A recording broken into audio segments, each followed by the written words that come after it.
Hey there, and welcome back again to YAS, a stripper podcast. On this podcast, we'll discuss how classifying each other as people and workers is dangerous to society and marginalized groups of people. We'll also talk about the climate in and outside of the strip clubs and all of the amazing things that strippers do. And of course, we'll talk about all of the things in between. I'm your queen, A.M. Davies, and this is YAS, a stripper podcast. Welcome to another episode of YAS, a stripper podcast. This is a really, really interesting time that we're living in. I want to be fully transparent with you. That's kind of my style. It's just like telling it how it is, right? But this is such a difficult time. And yesterday I had a full-on breakdown. I was crying all day. I could not get it together. But I also, besides what's happening in the world, I'm like literally dragging my body around on the floor all day, every day, because I'm a new amputee. And if you don't know about that, then you can find out more about my journey on @thequeenofsexy. But I say all of that to say that these times are really difficult. And if you're already going through a difficult time on top of that, and it's compounding, to just be really kind to yourself and give yourself breaks and like smoke a bunch of weed, because that sure as shit is medicine. Okay. But like, just feel the feelings and just allow yourself to go through it. And something that I did not do yesterday, which I'm really proud of myself, is get really angry with myself for being upset and for having feelings. Because the work that we're all having to do now, even before all of this happened, it's intense. Like there's a lot of fucked up shit happening in our society. And I've been angry for a long time. And I've been angry since like I was 10 years old, when I figured out the church is a scam, at least the Catholic Church that I was a part of. So, and I just love working with people and seeing other people out on the streets and out, working with the communities to really truly make a difference. And even before you're being told to do so. And one of those people is on our show today. And this is somebody that I have always looked up to because of the on the ground work that she's been doing here in Los Angeles. Nobody asked her to do it. She does it because it's in her heart and it's what feels right to her. And I'm just so honored and so proud to welcome Onyx Black to the show. Hi, what's up? Hey. Hey, queen. Hey, it's so good to be here. What a good introduction. Damn, you almost brought me to tears. Oh my God. I have a knack for that. God. Damn, I feel special than a motherfucker. It's true though. I've been watching you, and I've wanted to go to the things. And when I saw you very active doing the things, I was healing from my first amputation, and those types of things were difficult for me to be on my feet for a while. And I'm not going to sit here and pretend like there wasn't an opportunity that I could have done it. I could have, there was plenty of opportunity where I could have. And I think a lot of people today are really being faced with that, with like, oh, I could have and should have done all of these things, and I haven't, and now I'm doing it. And what are your thoughts on that? Well, I mean, I definitely believe in taking care of home before you take care of everybody else. You got to put on your oxygen mask first before you give somebody else's, right? When you go to when you fly on a plane. So the point is, like, yes, I mean, like how you say, don't beat yourself up. It's like if you have awareness now and you're doing it now, that's good. You had your own journey and struggle you had to go through. So you have to make sure you're right before you go out in the world and make sure everybody else is right. So with your situation, it's a little bit different than people being apathetic. Do you know what I mean? A lot of people don't do or move until something affects them. I unfortunately have like all the isms. I'm like a gay, Black female, you know what I mean? Like that's pansexual, and a vegan, or just whatever you can think of, and like 40-something-year-old stripper. Like, so I have all these things, and people say all these things, and I've always just been a person that don't like unfair shit. I just don't like unfair shit. And even when I was a kid, like things would just make me so angry, and being angry is not healthy for you. So what do you do to create change? The reason why I do work, or the reason why I do what the frick I do, I can cuss on here, right? Yeah, of course. What the fuck I do is because it's cathartic for me. I have to do something because I can't just sit here angry. And you know, it's like ignorance is bliss. The more you know, the more you're open to things, the more you're exposed. It's like, it just never sat right with me. Maybe because I'm an empath. I just can't sit and like have a normal day and just go around about my day and just understand like how fucked up our foreign policy is, our prison industrial complex, things, you know, Black Lives Matters things, and things with women, what's going on with us and our reproductive systems, how they're being taken for hostage, and strippers as needing to form a union, you know, on and on and on. There's just so many things. And with this, there's a balance. You can't do everything, right? So I try to just affect change a little bit at a time. I do take breaks from time to time. Like when the George Floyd stuff was just happening, I was going through my own shit. So I took 4 days to just disconnect from everything. Then I got into action. You have to have times of rest too. But, you know, my biggest thing is most people don't understand what affects them or what affects the world until it affects them. So that's kind of one of the biggest problems. Yeah, definitely. And that's probably why everyone's like not been awake until now. Yeah. And I mean, the thing about it too is it is kind of trendy now, and I don't give a shit, just like veganism. Who cares if it's true? I'm just glad that it's working. You know what I mean? It is trendy and it's fine. I don't have a problem with that. I just hope that the trend can stay the course, because you know, with all the political advocacy work you do, this shit does not take a day. It doesn't take a week. It doesn't take 5 years. We have to affect change little by little and keep working. So that's what people need to understand. It's the long haul. Yeah, and keep working like all day, every day until you put it down for a mental break. Well, it's baby steps. Sometimes I only do advocacy once a week. Sometimes I do it 3 times a week. Sometimes I do it okay. You know what I mean? I do it like every day. It's really, but I mean, sometimes, I'll sign a petition today, and then tomorrow I'll write like 2 emails, and then the next day I'm helping with a fundraiser, or you know what I mean? Well, all right, let's break down like the context of you. So you've mentioned that you're a stripper, and so let's like, this is YAS, a stripper podcast. So we really like to make sure that you are qualified. So let's tell everyone, like, you know, your main job is or was stripping before COVID. And can you just give us some background on your career, where you dance, how long? Yeah, okay. Well, my main job is a stripper. I work at the Candy Cat now, and also a little place in Long Beach. It's my secret club. I don't like to tell about it, but it's like my little gym. But I love it there. And I used to work, that's where we met, at Jumbo's Clown Room. Been dancing for about 6 years now. I started dancing at 37. Yes, come on. Yes, I was an old stripper. I started 37, and I just tried it because I was a broke, actually, science teacher working for a nonprofit, and I worked there for 10 years. And as anybody knows, in Southern California, if you keep track with the educational system here, I hadn't received a raise in that time, and I really needed a change. And I've always loved dance. I was a contemporary modern dance. I studied ballet, not a ballerina. I studied ballet. I did capoeira, West African, belly dance, all different forms of dance. I've danced with different companies around Los Angeles in my 20s, yada, yada, yada. So I was a retired dancer, started pole dancing. This is a long story short, but started pole dancing because I decided to stop doing drugs and alcohol. We've talked about that before. I used to be a crazy partier, crazy yada, yada.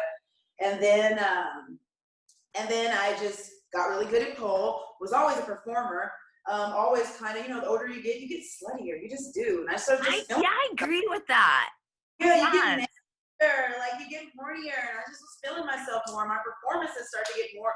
So I was just like, I still think I look pretty, okay. So I'm gonna fucking try it. And I auditioned at Cheetah's first and got it, and worked there for 2 months, or not 2 months, 2 weeks. But it was like I was a baby stripper, and it was when it was like a little bit more. I'll just say escorty, and I wasn't ready for that. Escorty. Tricks, who cares? That's your business. Ain't my business. And people like the different variants. They like some girls who are, don't, some girls who do. Whatever. Yeah. You know what I mean? It's not my thing. I don't care. But anyway, and so I auditioned at Jumbo's, and then I worked there for 5 years. 5 years? 5 years. That's kind of a long time. And then the shit changed. I got fired, yada, yada, and then bullshit. The bullshit. Yeah, but actually don't mind working at the Candy Cat. I don't like it as much, I'm not gonna lie, and I don't mind working at the place in Long Beach, but I'm officially a real fucking stripper because those places are real strippers. Like, Jumbo's was little, like, I call it like stripper light. Yeah. Let's talk about that because, like, a lot of people I don't really think they understand, like, because when I went to Jumbo's and they were all calling themselves strippers, I was laughing in their face. I was like, you are not strippers. I've seen, you know, but now as lap dance booth, so right. And so, like, I think because I came from this world of, like, I'm rubbing my literal bare vagina on your fucking hard dick, and I'm doing that to about 20 different men a night, and I'm spreading my legs open so you can see all of my holes.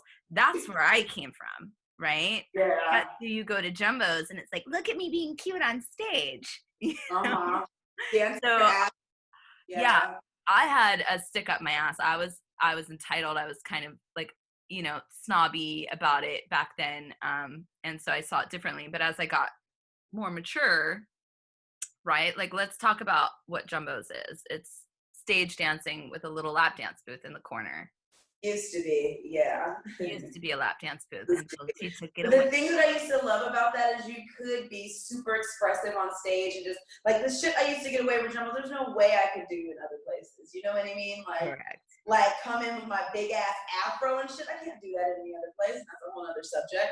But like, yeah, like I just miss being able to like lay it on the stage and make all this money on the stage. And I still get to do that with shows. Yeah. Like my outlet, but normal day at the other places, you already know it's do you want to you know, it's different. It's a totally I different I don't even do one full trick at a shift. It's all sliding on the ground and twerking and grinding and flirting and it's way different. It's totally different. So at Jumbo's, it's and I'm just clarifying more for the audience. So at Jumbo's, it's like we're like up and down the pole. We're like doing backflips across the stage practically. Drop flip, handspring, handstands. Yeah, I mean, if you're talking about Ophelia, like literally, we're doing back handsprings on stage. You so do it all on the stage. You dance your fucking ass off.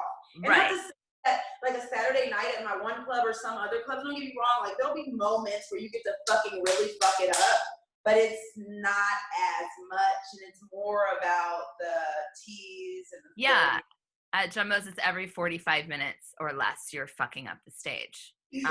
And then as a nude or topless stripper, you're like you said, you're like kind of squirming around and being like very sexual and very. And first of all, you can't leave the goddamn box. The line, they got the line. If you topless, you gotta dance in the line, and the line is not that big. You know what I mean? You can have your legs out the line, but long as the titties, like if this was the line, you're fine. The titties have to be in the line. Is this like? Gotta be in the line. Wait, so hold on. So, because the line is in Torrance, and then there's a line in Star Garden in North Hollywood. So, like, depending on what city you're in California, there's a line on the stage where if you're topless, you can't pass the line, and that's what she's talking about. Yeah, you have to cover up once you pass the line. So it's like, okay, I want to go pole dance real quick. But they have it at the Candy Cat. They have them almost everywhere I've danced so far. Well, it's not like I've danced. Where there's alcohol, though. Yeah, the top right. places. I like the alcohol though. I like to get my I like to drink too when I'm getting naked. It's just for fun. I'm not a drinker, but I like for the customers to drink because they're more like, yeah, you know what I mean? Oh yeah, well they definitely spend their money. Yeah. Yeah, they're looser. It's funner. They're funner. Yeah. So, but so now you're doing real stripping. And I went from real stripping for 2 weeks to stripper light for 5 years to real stripping for a year. It's been a year and like 3 months. Yeah. Yeah. I'm so jealous of the real stripping. But let's talk about topless. It's topless. That's still real stripping too. Yeah, it is. It is. But let's talk about, so if I had all my feet right now, okay, and I didn't have a million jobs, I would love to go back to stripping. Mm-hmm. It was my favorite job. Mm-hmm. Obviously I did it for 18 years, but I cannot walk into a club, especially in Los Angeles, knowing what they're doing to their workers and be okay with it. Like you said, I can't stand for unfairness. It just would eat me up my insides. So what's going on for you? How do you feel like the climate before COVID? Like, let's just pretend like that's not even happening right now, right? Yeah. Like what is that? How's that been feeling like for you? Well, I don't, the clubs I work for, it's kind of like a weird balance. Like, they're not completely how they're supposed to be, but they're not completely dicking us and robbing us of hundreds and hundreds and hundreds of dollars. There's like, kind of like, you always do pretty fucking good. And even if you don't do any, you don't give anything. It's just kind of more balanced. I kind of feel like they've kind of balanced it out more like a waitressing thing, if that makes sense. So it's not like highway robbery, like how some of these clubs you have to literally give like $500 to $800 to work there. And I'm not gonna say no names. I don't work for that club, but like, so my balance has been okay, but I also need anonymity because I do work in other fields. So that's kind of my situation, which is kind of fucked because working in other fields like education and things like that. Why my name is Onyx Black and I don't have a real name in anything social media, you will definitely get carved out. So I've even noticed since I had to fill out the application for Jumbos, things have been a little bit harder for me. The application where I didn't even get the job. I don't know if you remember that when everybody filled out the applications. Vaguely. In December of 2018. We had to fill out so many random forms during that time. Yeah, to apply for the, but I just noticed as soon as that happened, it got a little more sparse for jobs that are so-called more legit because it's still so-called what? So-called more legit. Legit. Yeah. But you think that has something to do with it, that your name is now in some sort of system? I don't know, but it's just different now. Maybe. You never know. I don't know.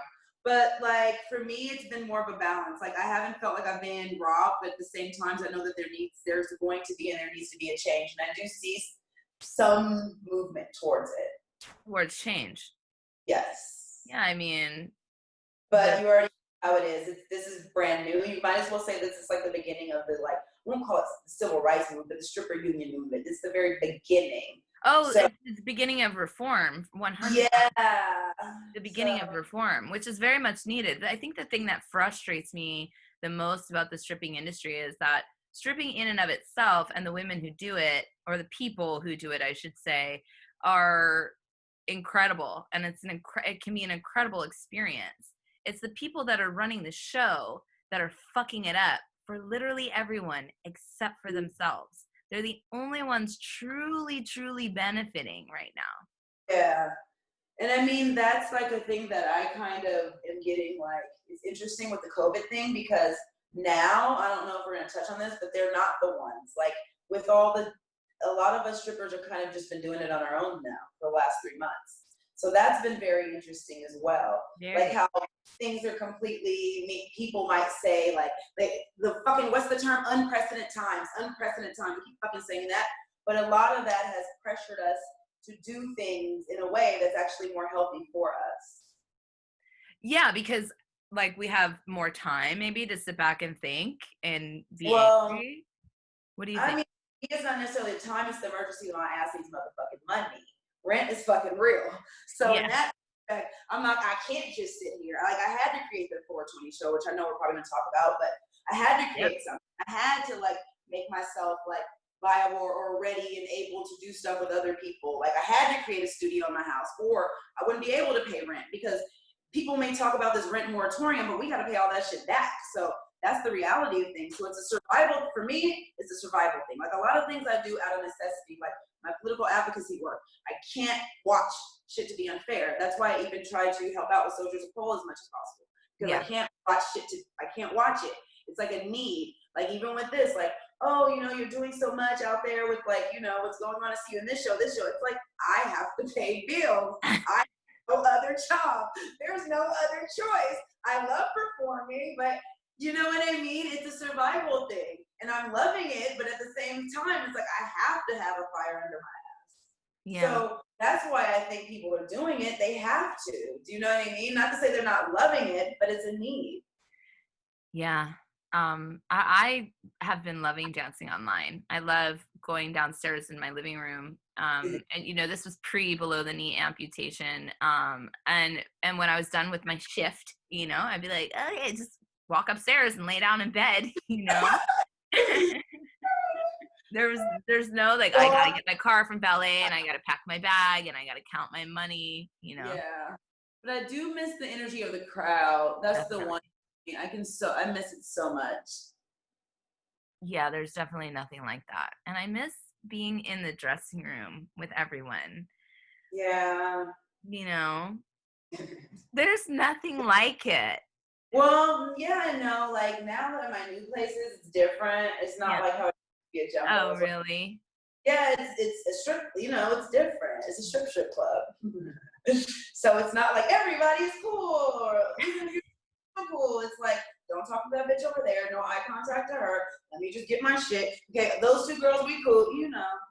That's a really interesting point, and that has been some strip club culture that I'm hoping that we can start to change from within, so that because until we unify as a workforce, we won't truly be successful. And so I've seen that my whole career, and the more Candy a little cooler though. The Candy Cat's a little cooler. But it's the other place. With the other place, there's more money, so it makes sense. I mean, that doesn't make sense, but you know what I mean? People get I hear you. Yeah, it gets more competitive. That's so not my personality. I'm actually nice if people talk to me and be nice to me. Right. If they're nice to me.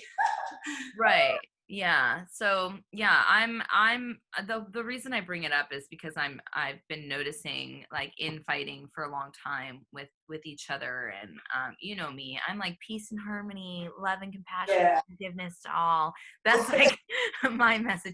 Oh, you made a mistake and you fucked up. It's okay. You can learn from it and we can still be friends. That's like my way of operating. But we'll get there. And yes, we do want to talk about your 420 show. You are obsessed with marijuana, and I just love that about you, because I'm also obsessed with marijuana. So can we talk about your show and what it means to you? Well, actually 2 years ago, I wanted to do a stripper weed show. And I shopped a place. It was a marijuana lounge place, beautiful, had a balcony, all this exciting thing. But they closed down and stole my money. So I'm sorry.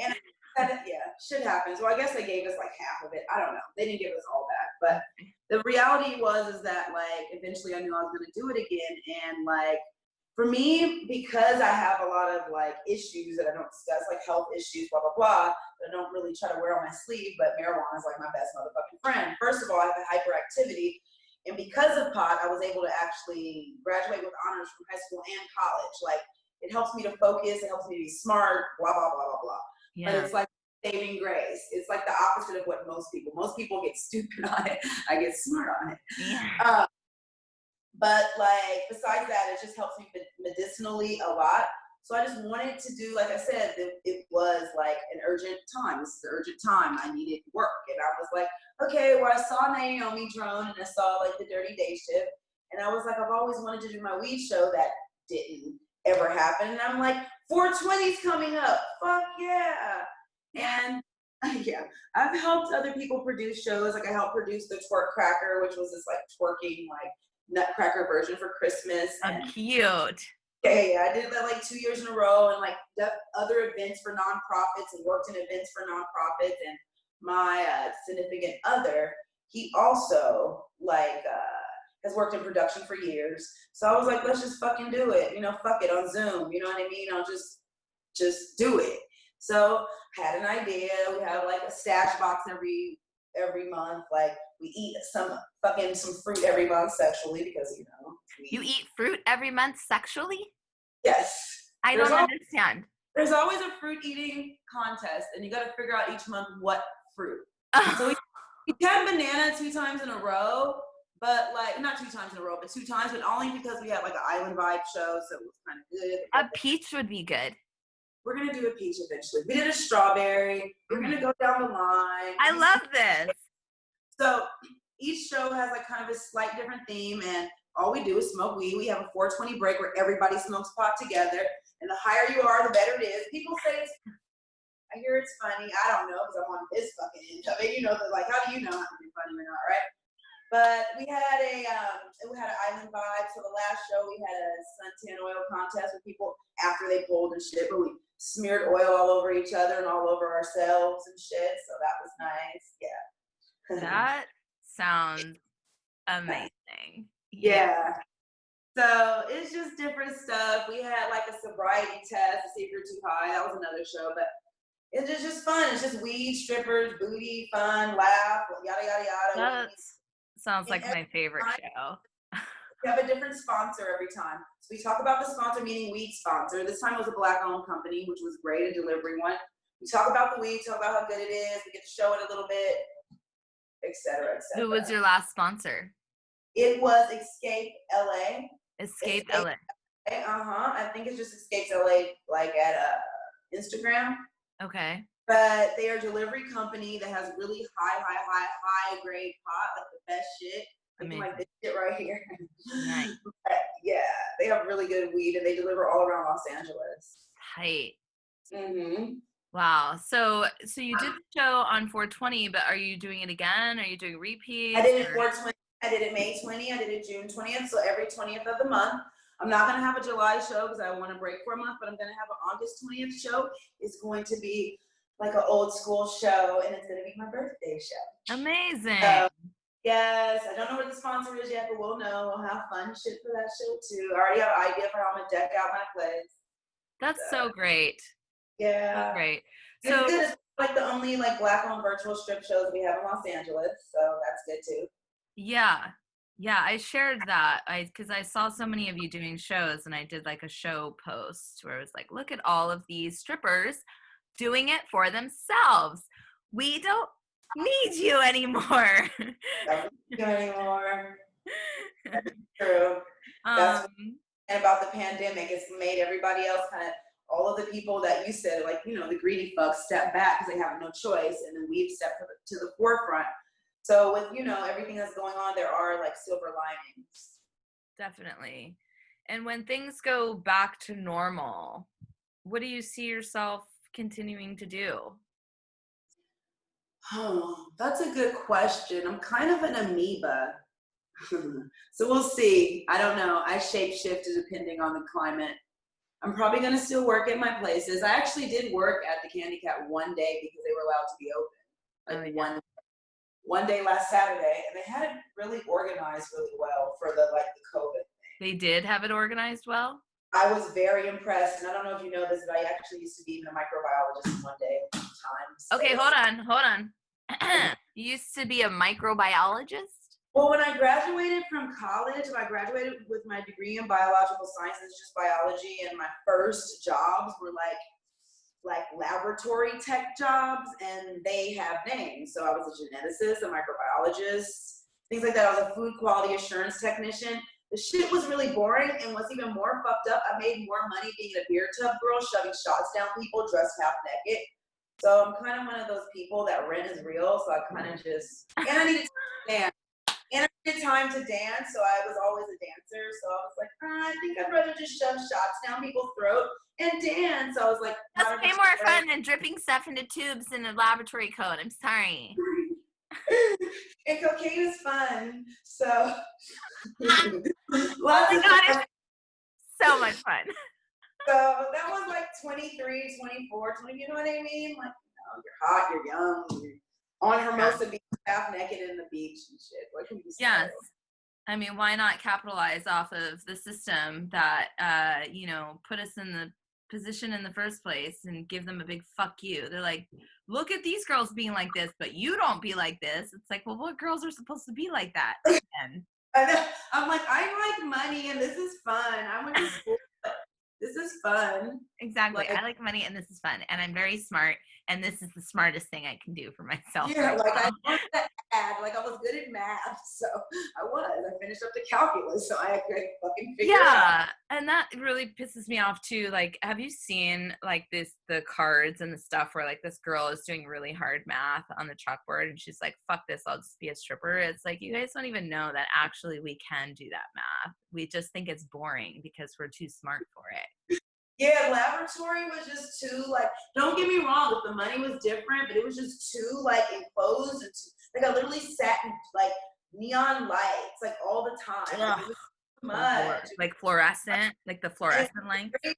Male dominant without me being able to be aggressive. Like, people don't realize that as a stripper, I can be my exact fucking badass personality, and all of the people who love me are men who love women who, I won't say aggressive, I'll say assertive. They love women who are assertive. They love it. They love that shit. So it's like, I don't have to sit there and corporate and feel like being like over-sexualized for no reason. I can't even put a price tag on it. Totally subjected for no fucking reason and just taking it. Or I can go to where I'm a stripper and be like, if you touch my ass, get the fuck. I can literally get you kicked out. I can literally set my prices. I can literally, do you know what I mean? I can set the stage for my fucking self. And it's not so, I actually have power. I actually have fucking power, and people don't even realize it. They don't even realize. Right. Yeah, you have power, but we need more though. Oh, duh. Always. More. Women in general. Yep. Not enough. Thank you. I'm glad you said all that. That's really important. Thank you. Want to be fabulous just like these strippers? Pay attention. It's stripper tips. Well, you know, when you're dancing a lot, some women don't tend to change costumes. You may get a little unfresh down there. And some people like it, some people don't. So I heard this stripper tip and I went with it, and it works all the time. You gotta put oil on the booty hole, booty crack.